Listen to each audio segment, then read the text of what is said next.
पुराण के यह चतुर्थ अध्याय की कथा का वर्णन है। और हरिवंश पुराण पढ़ने का आज हमारे लिए सौभाग्य प्राप्त हुआ है। मैं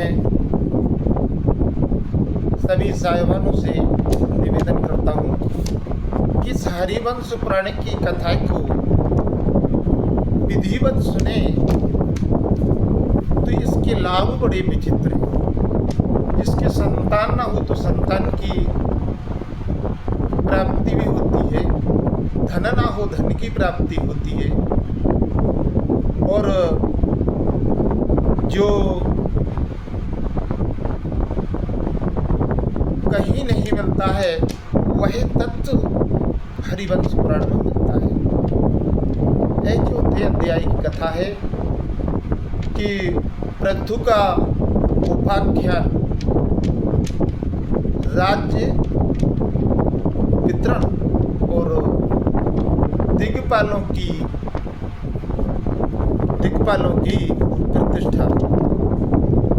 प्रतिष्ठा। व्यासव्यास जी कहते हैं कि राजन, चिंतामय में विराजमान श्री हरि ने राजाओं के ऊपर भी अधिकार अधिराजा रूप से राजाओं के ऊपर अधिकार रूप से बैन के पुत्र पृथु का अभिषेक किया। राजा बैन के पुत्र पृथु का अभिषेक किया। फिर उन प्रजापति ने क्रमशः राज्य का वितरण आरंभ किया है। देखिए, प्रजापति ने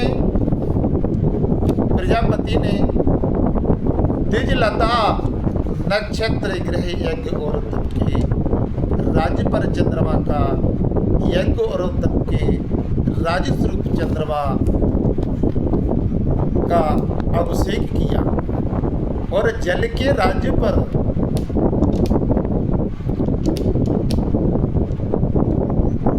अभिषेक किया।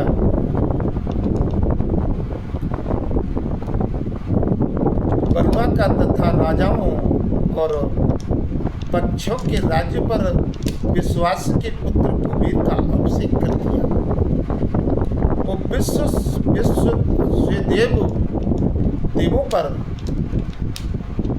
आंगिरस पुत्री बृहस्पति को राजा बना दिया और भृगुवंशीयों के स्वामी रूप से शुक्राचार्य का राज्य अभिषेक कर दिया।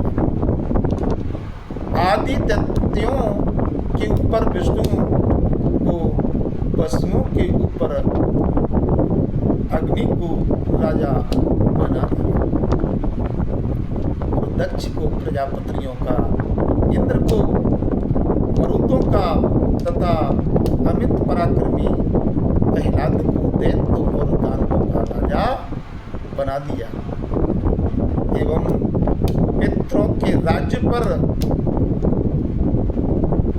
विश्वान सूर्य के पुत्र यम का अभिषेक कर दिया और 16 मात्र का वृत्त मंत्र गौ यक्ष राक्षस और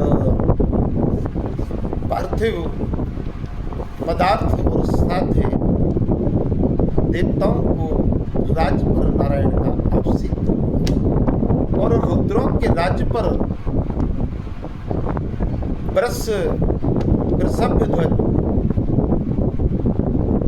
शंकर जी अभिषिक्त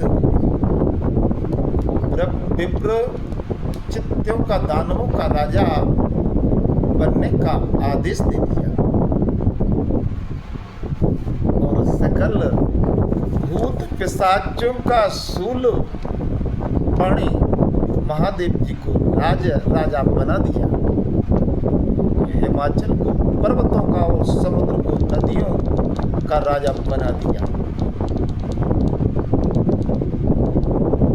गंध द्रव्यों और मरुदड़ों अमूर्त भूतों तथा शब्द और आकाश वाली वस्तुओं के राज्य पर भी बलवानों में श्रेष्ठ वायु का अभिषेक कर दिया और प्रभावशाली चित्रलोक को गंधर्वों का स्वामी बना दिया। वासुकी को नागों का और तक्षक को सर्पों का राजा बना दिया।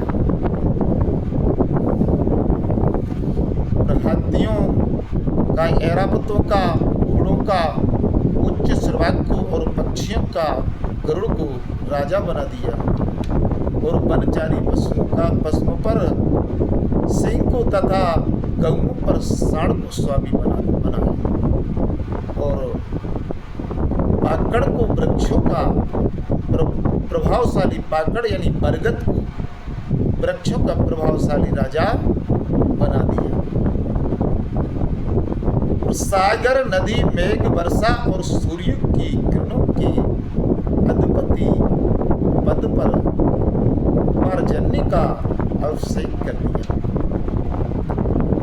और दाढ़ वाले समस्त सर्पों के ऊपर शेष को निर्विष और डुब आदि सर्पों और शरीर सर्पों और पेट के बल पर चलने वाले जीवों के ऊपर तक्षक को राजा बना दिया। गंधर्व और अप्सराओं के ऊपर ऐश्वर्यशाली कामदेव का अभिषेक कर दिया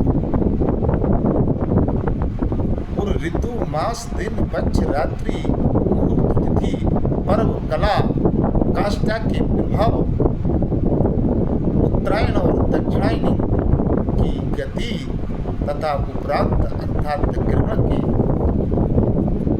किरण के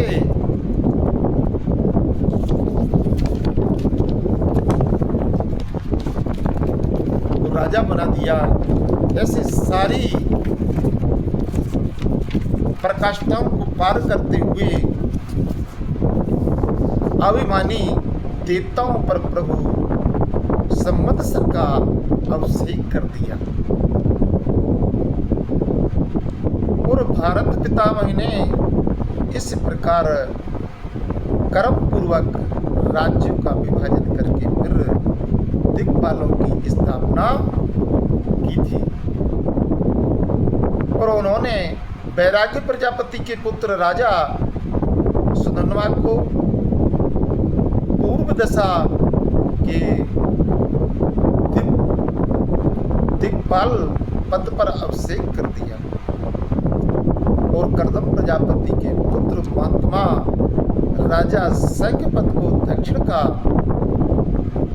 दक्षिण दशा के दिक्पाल पद पर अभिषेक कर दिया।